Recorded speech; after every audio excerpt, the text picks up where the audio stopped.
OK. Peut-être juste vous saluer, premièrement. Ça me fait plaisir d'être là. Ça doit faire déjà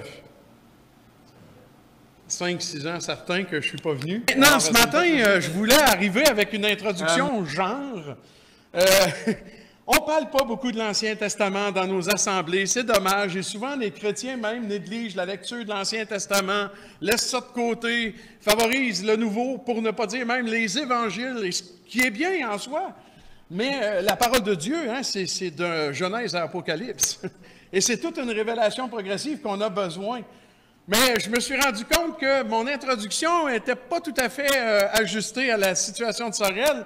Le culte est introduit dans le livre d'Ésaïe, puis les versets que je vois sur le mur sont tirés de Genèse. Je dis, wow, OK, c'est pas une église qui a un problème avec l'Ancien Testament, ça, c'est certain. Mais je vais quand même vous entretenir sur deux aspects particuliers de Dieu qu'on trouve dans l'Ancien Testament, dans une période qui est assez vaste, qui couvre beaucoup de matériel. On va le voir avec le PowerPoint. Et je veux traiter de deux aspects de Dieu qu'on trouve à travers ces deux événements-là, l'Égypte et la conquête, c'est-à-dire l'Exode et la rentrée dans le pays promis. Et à travers ces deux événements-là, on découvre à quel point Dieu est souverain et fidèle.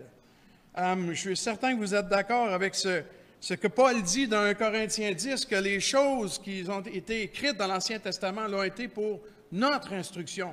Puis quand il dit ça, il parle aux chrétiens de l'Église. Donc l'Ancien Testament est rempli d'instructions pour les chrétiens de l'Église. Puis on a besoin de l'Ancien Testament pour comprendre toute la révélation progressive de Dieu. C'est à travers elle que Dieu nous parle. Et ces textes-là qu'on va regarder, bien qu'il nous raconte dans son contexte immédiat des choses qui sont en lien avec Israël, ont des choses à nous dire à nous aussi. Et en réalité, les choses qu'Israël devait apprendre sont les mêmes choses qu'on doit apprendre aussi. Donc, ce n'est pas qu'on ne va pas allégoriser ou spiritualiser le texte ou changer son sens pour l'adapter à l'Église. On va juste voir ce que Dieu révèle dans ces textes-là pour Israël et réaliser que c'est pour nous aussi. Exactement ce que Paul dit dans 1 Corinthiens 10. Et donc, les deux aspects de Dieu que je veux souligner, là, ce sera sa souveraineté, sa fidélité. À l'origine, c'était dans le contexte d'une étude qui était beaucoup plus large, qui devait couvrir toute la Bible et qu'on avait intitulé à Shawinigan « Théographie ». C'est pourquoi vous voyez ce petit titre-là en bas de la diapositive. Parce qu'on voulait apprendre sur Dieu à travers un survol des Écritures, ce qui est le théo, théos, qui signifie Dieu, mais de voir aussi comment Dieu, à travers les éléments géographiques, même ça, dans l'Ancien Testament, il se révèle. Et d'une façon tellement précise, c'est formidable. On découvre Dieu à travers la géographie d'Israël. Quand on a visité le pays, c'est ce qu'on peut voir même encore aujourd'hui. Un Dieu qui a été à l'œuvre là, comme c'est incroyable. Hein? C'est le poumon, le cœur de la terre. OK. Peux-tu m'expliquer comment on fait avancer je ne suis pas sûr que ça fonctionne. C'est ce flèche-là ici? Oh, OK. Merci. Thank you, JP. Hey, t'es vite, mon gars, pour m'apprendre de quoi? Alors, là, ces événements-là que je veux parler, qui sont les deux des événements majeurs de l'Ancien Testament, la sortie, c'est-à-dire l'Exode, et puis la rentrée dans le pays, ça couvre, grosso modo, là, les livres d'Exode jusqu'à Josué. Évidemment, on ne va pas lire tout ça, on va se concentrer sur quelques textes spécifiquement, mais qui vont mettre en valeur ce côté-là d'un Dieu fidèle à ses alliances et un Dieu qui est souverain. Vous savez, il y a une quantité vraiment impressionnante de passages dans la Bible qui se réfèrent à ces deux événements-là. C'est impressionnant. Notez-le quand vous lisez, chaque fois que le texte biblique revient à l'Exode, à la sortie d'Égypte, et chaque fois que le texte biblique revient à la rentrée dans le pays de Canaan ou à l'acte par lequel Dieu a donné ce pays-là à Israël. Et c'est vraiment impressionnant. Toute la Bible revient là-dessus. Jusque dans le Nouveau Testament, c'est encore inclus et on en retrouve beaucoup de références. Pourquoi? Parce que ça souligne ces aspects de Dieu, qu'on parle de sa souveraineté et sa fidélité. Donc, on regarde la sortie, ce qu'indique la flèche là, qui sort d'Égypte, et la rentrée dans le pays de Canaan. J'aime ça voir ça dans un contexte géographique parce que c'est exactement ce que Dieu a fait. Il se révèle sur cette terre. L'atlas biblique qu'on est en train de préparer avec notre pain quotidien débute dans l'introduction en mentionnant que Dieu, avant même de créer l'homme et la femme, évidemment, il a créé la terre, il a créé la scène où il allait bénir l'homme et la femme et où il allait se révéler. Donc, la géographie, c'est super important pour Dieu. Et ça fait partie de son grand plan de rédemption. C'est pour ça que j'aime ça, voir ça comme ça. Il y a deux textes sur lesquels j'aimerais qu'on regarde. Bien, ce sera les textes d'introduction pour notre étude. Premièrement, le psaume 78. Je conviens que c'est quand même un texte qui est assez long, mais on va prendre le temps de le lire. Et l'autre texte aussi dans Néhémie, qui seront les deux textes de base qu'on va utiliser. Et au fur et à mesure que nous allons lire ces textes-là, vous pouvez noter, si vous voulez, ou soit souligner, c'est de remarquer ce qui est dit à propos de Dieu. Les textes de l'Écriture nous ramènent à regarder à Dieu, parce qu'on découvre qui il est. Et quand on découvre qui est Dieu, bien, ça change les choses dans notre vie, là. Ça va changer des choses dans notre vie, c'est certain. Verset 12 du psaume 78. Devant leur père, il avait fait des prodiges au pays d'Égypte, dans les campagnes de Tsoan. Il fendit la mer et leur ouvrit un passage. Il fit dresser les eaux comme une muraille. Il les conduisit le jour par la nuée et toute la nuit par un feu éclatant. Il fendit des rochers dans le désert et il donna à boire comme des flots abondants. Du rocher, il fit jaillir des sources et couler des eaux comme des fleuves. Mais ils continuèrent à pécher contre lui, à se révolter contre le Très-Haut dans le désert. Ils tentèrent Dieu dans leur cœur en demandant de la nourriture selon leurs désirs. Ils parlèrent contre Dieu. Ils dirent, « Dieu pourrait-il dresser une table dans le désert? Voici, il a frappé le rocher, et des eaux ont coulé, et des torrents se sont répandus. Pourra-t-il aussi donner du pain ou fournir de la viande à son peuple? » L'Éternel entendit, et il fut irrité. Un feu s'alluma contre Jacob et la colère s'éleva contre Israël parce qu'ils ne crurent pas en Dieu, parce qu'ils n'eurent pas confiance dans son secours. Il commanda aux nuages d'en haut et il ouvrit les portes des cieux. Il fit pleuvoir sur eux la manne pour nourriture. Il leur donna le blé du ciel. Ils mangèrent tout le pain des grands. Il leur envoya de la nourriture à satiété. Il fit souffler dans les cieux le vent d'Orient et il amena par sa puissance le vent du Midi. Il fit pleuvoir sur eux la viande comme de la poussière et comme le sable des mers les oiseaux ailés. Il les fit tomber au milieu de leur camp tout autour de leur demeure. Ils mangèrent et se rassasièrent abondamment. Dieu leur donna ce qu'ils avaient désiré. Ils n'avaient pas satisfait leur désir. Ils avaient encore leur nourriture dans la bouche lorsque la colère de Dieu s'éleva contre eux. Il frappa de mort les plus vigoureux. Il abattit les jeunes hommes d'Israël. Malgré tout cela, ils continuèrent à pécher et ne crurent point à ses prodiges. Il consuma leurs jours par la vanité et leurs années par une fin soudaine. Quand il les frappait de mort, ils le cherchaient, ils revenaient et se tournaient vers Dieu. Ils se souvenaient que Dieu était leur rocher, que le Dieu très haut était leur libérateur. Mais ils le trompaient de la bouche et lui mentaient de la langue. Leur cœur n'était pas ferme envers lui et ils n'étaient pas fidèles à son alliance. Toutefois, dans sa miséricorde, il pardonne l'iniquité et ne détruit pas. Il retient souvent sa colère et ne se livre pas à toute sa fureur. Il se souvient qu'il n'était que chair, un souffle qui s'en va et ne revient pas. Que de fois ils se révoltèrent contre lui dans le désert, que de fois ils l'irritèrent dans la solitude. Ils ne cessèrent de tenter Dieu et de provoquer le Saint d'Israël. Ils ne se souvinrent pas de sa puissance du jour où il les délivra de l'ennemi, des miracles qu'il accomplit en Égypte et des prodiges dans les campagnes de Tsoan. Il changea leurs fleuves en sang et ils ne purent en boire les eaux. Il envoya contre eux des mouches venimeuses qui les dévorèrent et des grenouilles qui les détruisirent. Il livra leur récolte aux sauterelles, le produit de leur travail aux sauterelles. Il fit périr leurs vignes par la grêle et leurs sycomores par la gelée, et ainsi de suite. Ça, c'est tout le contexte de l'Exode. Ce qui nous amène à cet acte-là de libération de la part de Dieu, alors que le peuple continuellement dans les murmures, dans les critiques, dans le péché contre Dieu. Est-ce que vous avez noté le contraste incroyable, comme on l'a souligné ce matin d'ailleurs pendant le repas du Seigneur, entre l'infidélité de l'homme et la fidélité de Dieu et sa bonté? C'est incroyable.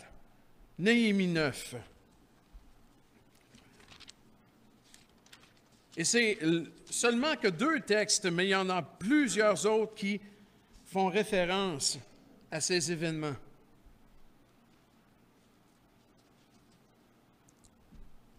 Néhémie 9, verset 7. « C'est toi, Éternel Dieu, qui as choisi Abraham, qui l'a fait sortir d'Ur en Chaldée et qui lui a donné le nom d'Abraham. Tu trouvas son cœur fidèle devant toi, tu fis alliance avec lui et tu promis de donner à sa postérité le pays des Cananéens, des Étiens, des Amoréens, des Phérésiens, des Jébusiens et des Girgasiens. Tu as tenu ta parole, car tu es juste. Tu vis l'affliction de nos pères en Égypte et tu entendis leur cri vers la mer Rouge. Tu opéras des miracles et des prodiges contre Pharaon, contre tous ses serviteurs et contre tout le peuple de son pays, parce que tu savais avec quelle méchanceté tu fis paraître ta gloire comme elle paraît aujourd'hui. Tu fendis la mer devant eux et ils passèrent à sec au milieu de la mer. Mais tu précipitas dans l'abîme comme une pierre au fond des eaux ceux qui marchaient à leur poursuite. Tu les guidas le jour par une colonne de nuée et la nuit par une colonne de feu qui les éclairait dans le chemin qu'ils avaient à suivre. Tu descendis sur la montagne de Sinaï, tu leur parlas du haut des cieux et tu leur donnas des ordonnances justes, des lois de vérité, des préceptes et des commandements excellents. Tu leur fis connaître ton saint sabbat et tu leur prescrivis par Moïse, ton serviteur, des commandements, des préceptes et une loi. Tu leur donnas du haut des cieux du pain quand ils avaient faim, et tu fis sortir de l'eau du rocher quand ils avaient soif, et tu leur dis d'entrer en possession du pays que tu avais juré de leur donner. Mais voilà, ça c'est le Dieu fidèle, le Dieu souverain. Mais à nouveau, verset 16, il y a un mais nos pères se livrèrent à l'orgueil et raidirent leurs coups, ils n'écoutèrent point tes commandements, etc. Et vous pourrez lire jusqu'au verset 27. Qui dit tout ça? Néhémie. On est loin de tous ces événements-là quand Néhémie les rapporte. On est loin, on est après toute la période des juges, après toute la période monarchique qui s'est écoulée autant pour le royaume du Nord, Israël, que le royaume du Sud, Juda. Et on est après les 70 années de captivité à Babylone. Et on est revenu. Et le peuple d'Israël n'est plus dans l'idolâtrie, c'est terminé, ils ne tomberont plus jamais là-dedans d'ailleurs, mais ils tombent dans une autre négligence, dans un autre péché, l'indifférence ou le formalisme religieux. Et c'est suite à cela que dans sa longue prière de Néhémie 9, comme on en trouve une dans Daniel 9 et dans Esdras 9 aussi, ce sont les 3 chapitres 9 de l'Ancien Testament qui contiennent d'immenses prières incroyables, bien, il souligne la souveraineté de Dieu et sa fidélité d'une part, et d'autre part, l'infidélité et l'endurcissement de cœur des hommes, du peuple d'Israël. Tu ne peux pas lire ça sans être interpellé dans ton propre cœur à t'examiner devant le Seigneur. Nous, on pourrait se mettre à raconter l'histoire de Golgotha, comme on a fait ce matin. Raconter l'œuvre de la croix, raconter ce que Christ a fait et raconter comment nous nous sommes convertis à lui et ainsi de suite, et raconter comment on a vu la main de Dieu depuis qu'on est au Seigneur. Est-ce que vous l'avez vu, la main de Dieu? C'est certain. D'une façon ou d'une autre, vous l'avez vu à un moment donné ou un autre.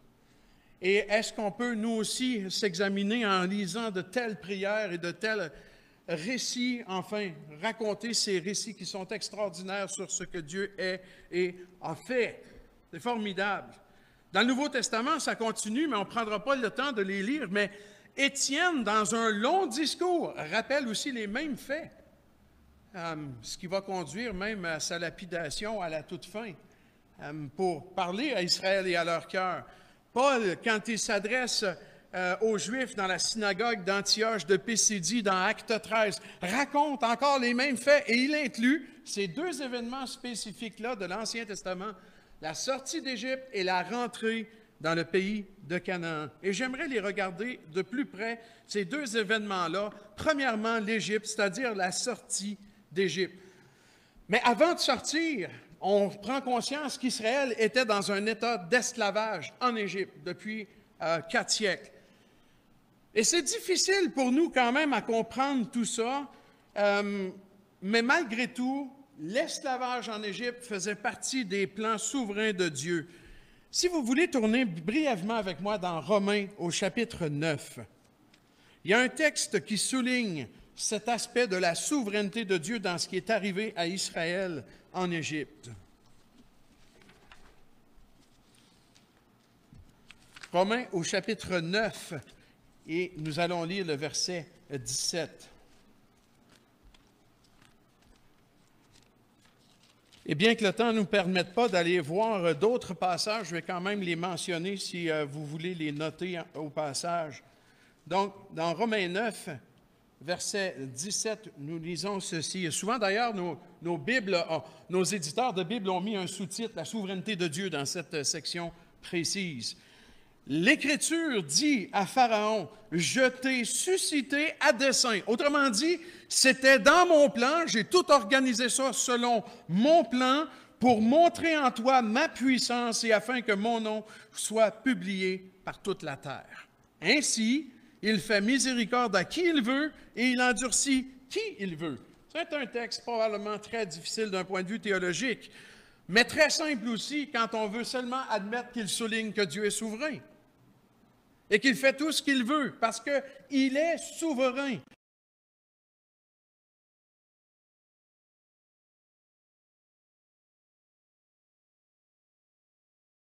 Pour contester avec Dieu, hein? Il affirme sa souveraineté, mais nous savons qu'il est bon et nous savons qu'il est juste. Et tout cela est en parfait équilibre dans la personne de Dieu, même si ça nous échappe totalement. Il est parfaitement bon, comme il est parfaitement saint, comme il est parfaitement juste et qu'il est parfaitement souverain aussi. Et l'esclavage dont il est fait allusion encore aussi dans l'Exode, évidemment, puis dans Néhémie qu'on a mentionné, ça avait été annoncé clairement d'avance par le Seigneur. Ce n'est pas une surprise pour Dieu. Ça fait partie de ses plans souverains. Et c'est souligné, par exemple, dans ce texte-là qu'on trouve dans la Genèse au chapitre 15, verset 13. Et l'Éternel a dit à Abraham plusieurs années avant, plusieurs centaines d'années auparavant, « Sache que tes descendants seront étrangers dans un pays qui ne sera point à eux. Ils y seront asservis et on les opprimera pendant 400 ans. » Parce que Dieu n'est pas au contrôle. Il sait ce qui va arriver. Il n'est pas surpris par les événements. Et la sortie d'Égypte n'est pas un plan B.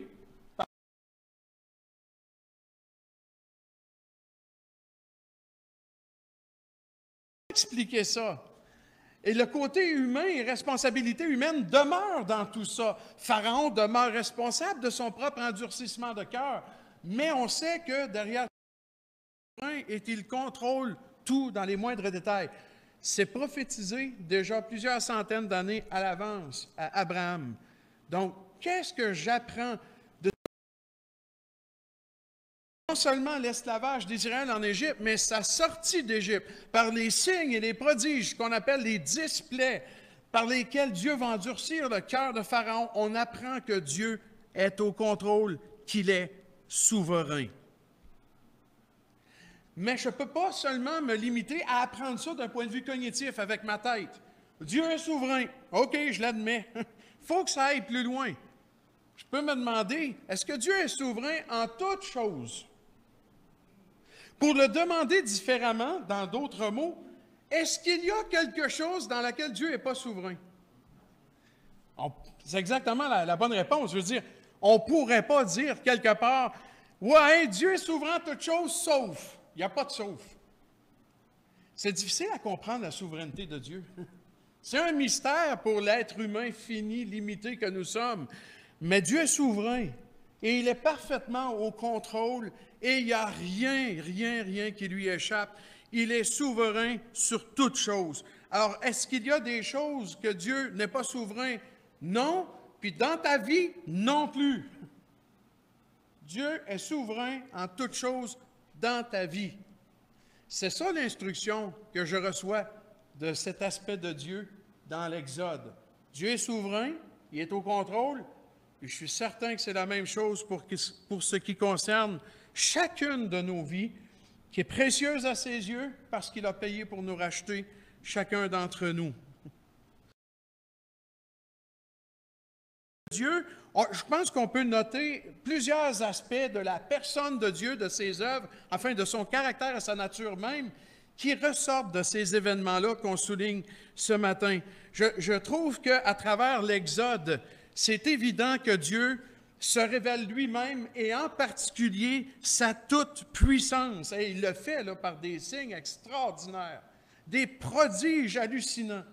C'est intéressant même, et on n'a pas le temps d'aller en détail là-dedans, mais de savoir que chaque jugement des plaies touche, détruit en quelque part un dieu d'Égypte. Parce qu'il n'y en a pas de dieu d'Égypte. C'est une mythologie, c'est pas plus que ça, pour dire de l'idolâtrie. Il y a un seul Dieu. Mais par ses signes et ses prodiges, il le montre aux hommes qu'il y a un seul Dieu et que les dieux d'Égypte qui n'existent pas ne peuvent rien faire parce qu'ils n'existent pas. Ils ne sont pas là. Dieu est tout-puissant. Ce qu'il dit arrive. On apprend ça en lisant les premières pages de la Bible. Dieu dit, ça arrive. Marc Rochette avait déjà dit une fois, moi je crois à ça le Big Bang. Dieu dit, bang, ça arrive. Si c'est ça le Big Bang, moi c'est j'y crois. Deuxième chose que Dieu révèle, c'est sa grâce. Non seulement est un Dieu souverain, tout-puissant, mais un Dieu souverain, tout-puissant, qui fait grâce. Vous savez, c'est Israël qui est au cœur de l'événement de l'Exode, hein, qui est en plein centre de tout ça. Et Dieu dit à Israël dans le Deutéronome, « Ce n'est point parce que vous surpassez en nombre tous les peuples que l'Éternel s'est attaché à vous et qu'il vous a choisi. Car vous êtes le moindre de tous les peuples, mais parce que l'Éternel vous aime, parce qu'il a voulu tenir le serment qu'il avait fait à vos pères, l'Éternel vous a fait sortir par sa main puissante, vous a délivré de la maison de servitude, de la main de Pharaon, roi d'Égypte. » C'est par grâce que Dieu a fait ça à l'égard d'Israël. Pas parce qu'ils étaient un peuple important par eux-mêmes, pas parce qu'ils étaient au-dessus des autres peuples, c'est juste par grâce. Paul nous rappelle ça aux chrétiens de l'Église, hein, dans Corinthiens. Considérez qu'il n'y a pas parmi vous beaucoup de nobles, de puissants, de sages, et ainsi de suite. Je veux dire, on était des pécheurs perdus, des ennemis, des impies, dit Paul aux Romains. C'est tout ça qu'on était. Et Dieu fait grâce. J'apprends ça en lisant l'histoire d'Israël dans l'Ancien Testament. Et troisième chose que Dieu révèle de lui, de ses œuvres, c'est sa loi. La loi qui va enseigner la sainteté de Dieu, qui en même temps va révéler le péché de l'homme. C'est formidable comment Dieu est, je vais le dire de façon humaine, intelligent. Ça me dépasse l'intelligence de Dieu, ce que Paul appelle sa sagesse insondable. C'est formidable. Parce qu'en même temps que Dieu donne un code qui manifeste sa propre sainteté, il montre à Israël leur propre péché. Donc, leur incapacité à faire quoi que ce soit. Donc, quand on lit cet événement-là, le premier, puis je termine avec ça pour ce premier événement-là, l'Exode, la sortie d'Égypte, on découvre que Dieu est un sauveur et sauve son peuple, qu'il est un rédempteur, les rachète à travers, évidemment, le sang qui est appliqué sur les linteaux, le linteau, les poteaux de la porte, qu'il est souverain, pleinement au contrôle, qu'il n'y a rien qui lui échappe et qu'il est un Dieu saint aussi. Vous imaginez que je ne lis pas le récit de l'Exode, tout ça m'échappe quelque part. Et si je le lis, c'est ce que je découvre de Dieu. Et ce Dieu-là, c'est notre Dieu. Voilà pourquoi je trouve qu'on a tellement intérêt à lire et à découvrir Dieu dans l'Ancien Testament. Et comme on l'a dit, ça montre aussi à quel point Dieu est au-delà, est au-dessus de tout. Il y a un texte, peut-être un dernier texte rapidement, qui se trouve dans l'Exode, dans le contexte de l'Exode. En fait, c'est juste avant que l'Exode arrive. Puis c'est un texte particulier sur lequel j'aimerais juste prendre quelques instants. Exode.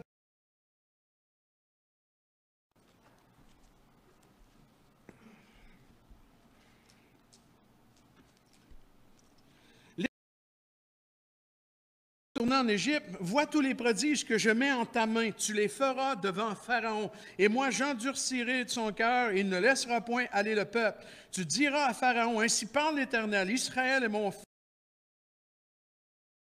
Laisse aller mon fils pour qu'il me serve. Si tu refuses de le laisser aller, voici, je ferai périr ton fils, ton premier-né. OK, ça c'est le mandat. Tout de suite après, on lit cette histoire étrange.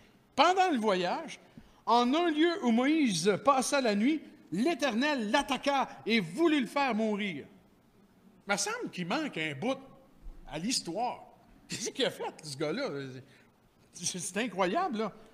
Et on lit au verset 25, Séphora, son épouse, prit une pierre aiguë, coupa le prépuce de son fils et le jeta aux pieds de Moïse en disant, « Tu es pour moi un époux de sang. » Et la suite est encore plus surprenante. Et l'Éternel le laissa. C'est alors qu'elle dit « époux de sang » à cause de la circoncision. Vous savez, Dieu est saint et sa sainteté exige une obéissance parfaite, absolue à ses alliances. Et c'est ce qu'on apprend de là. Moïse est mandaté pour aller menacer Pharaon au sujet de son fils premier-né. Parce que il a maltraité le premier-né, le fils premier-né qui est Israël, de Dieu. C'est son mandat. Puis il ne peut pas se présenter comme ça s'il n'a pas lui-même appliqué dans sa propre vie ce qu'il devait appliquer à l'égard de son propre fils, c'est-à-dire la circoncision fondée à ce moment-là, non pas sur l'alliance mosaïque qui n'est pas encore donnée, sur l'alliance abrahamique, comme on le voit dans la Genèse. Donc, il aurait dû faire ça, il aurait dû savoir ça. Et c'est à cause de cette négligence-là que, malgré son mandat, le Seigneur intervient pour lui dire « Hey! » d'une façon assez drastique, là, tu ne peux pas aller te présenter que ton fils respecte mon alliance. Ce qui démontrait que Moïse lui-même n'avait pas respecté cette alliance-là ou cet aspect, ce signe de l'alliance. Voilà pourquoi Dieu voulait le faire mourir. C'est sérieux, ça? Pourquoi j'ai voulu insister sur ce petit épisode-là? C'est qu'au cœur même du méga événement de l'Exode, de la sortie d'Égypte, où on voit la souveraineté de Dieu, sa bonté, sa sainteté,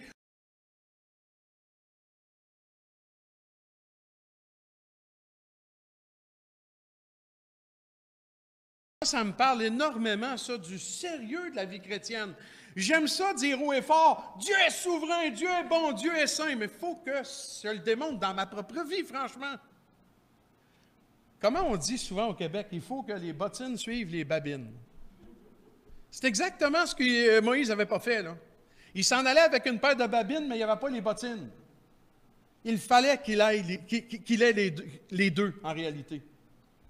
Et ça me parle vraiment pour moi aussi aujourd'hui, de l'importance et du sérieux de la vie chrétienne. Je connais Dieu, il s'est révélé, c'est extraordinaire, mais je dois maintenant le manifester d'une façon pratique dans ma vie. Le deuxième événement qui nous interpelle est celui de la conquête de Canaan. Cet épisode-là, dans le livre de Josué, démontre que Dieu a conduit le peuple d'Israël, comme il l'avait promis, à entrer dans le pays. Souligne en particulier l'alliance du pays. Et Dieu a fait ce qu'il avait dit. Hein? Il a dit qu'il donnerait le pays, il l'a donné. C'est fait, ça. C'est quelque chose qu'on trouve d'un événement passé. Tout le livre de Josué nous confirme ça. Dieu a donné le pays, c'est fait. Mais toute la suite de l'histoire d'Israël dans ce pays-là est catastrophique.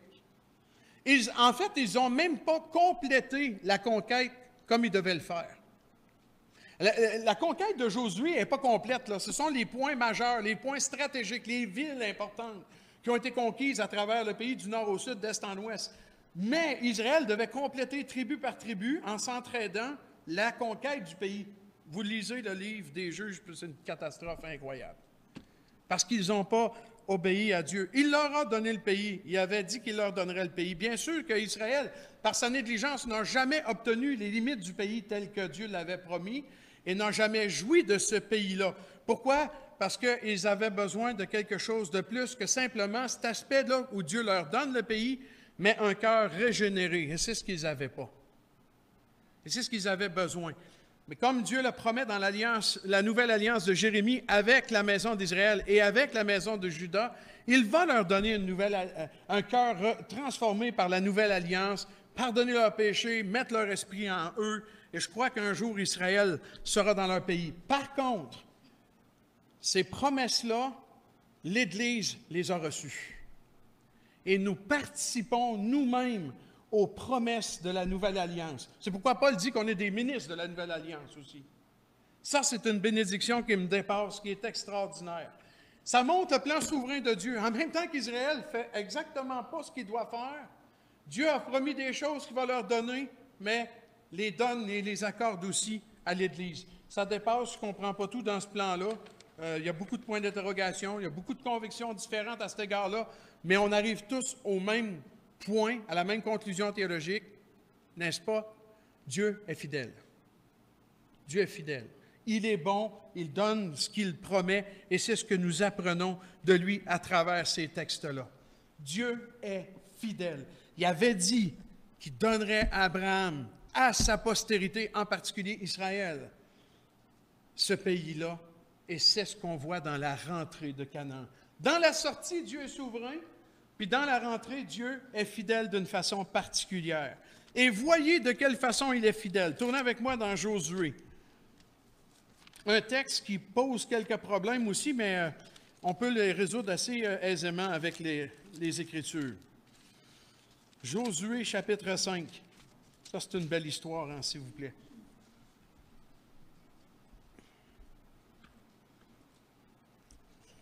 Verset 13. Comme Josué était près de Jéricho, il leva les yeux et regarda. Voici un homme se tenait debout devant lui, son épée nue à la main. Autrement dit, elle était sortie du fourreau, puis il était prêt à la combattre. Il alla vers lui et lui dit, « Es-tu des nôtres ou de nos ennemis? » C'est Josué qui demande ça. Là. Il répondit, « Non. » Ça c'est celui qui a l'épée, là. « Non, mais je suis le chef de l'armée de l'Éternel.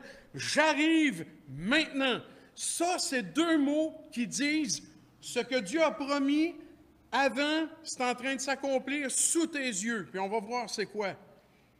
J'arrive maintenant. Josué, qu'est-ce qu'il fait? Il tombe le visage contre terre, adora. Dieu seul peut être adoré dans l'Écriture, et dit, « Qu'est-ce que mon Seigneur dit à son serviteur? » Et le chef de l'armée de l'Éternel dit à Josué, voici c'est quoi sa réponse. « Ôte tes souliers de tes pieds, car le lieu sur lequel tu te tiens est saint. » Et Josué fit ainsi. Le chef de l'armée de l'Éternel. C'est qui ce personnage-là? Eh bien, puisqu'il dit « j'arrive maintenant », c'est quelqu'un qui avait été promis qu'il allait arriver à un moment donné. Pourquoi?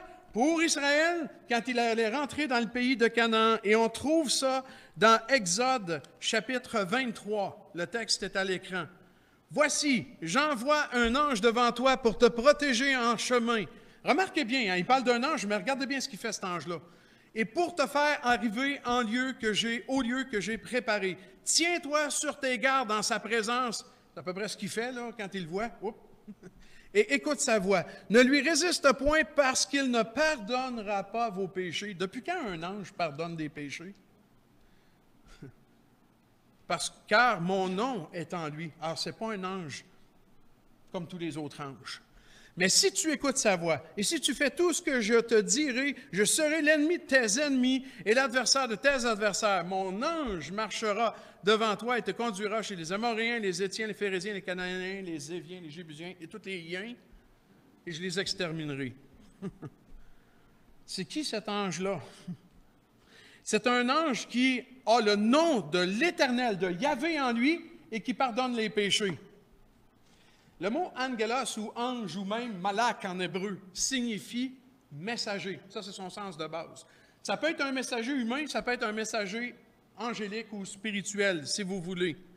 Cet ange-ci, qui est l'accomplissement, le chef de l'armée de l'Éternel et l'accomplissement de ce texte-là, il se laisse adorer, il pardonne les péchés, il a le nom de l'Éternel en lui et prononce exactement les mêmes mots que Yahvé lui-même au buisson ardent devant Josué, alors que c'est ce qu'il avait dit à Moïse au buisson ardent. Il faut que cet ange-là soit divin. Absolument.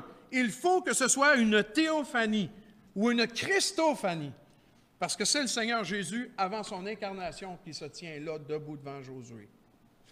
Et le texte qui nous fait découvrir ça est Jean 1, verset 18.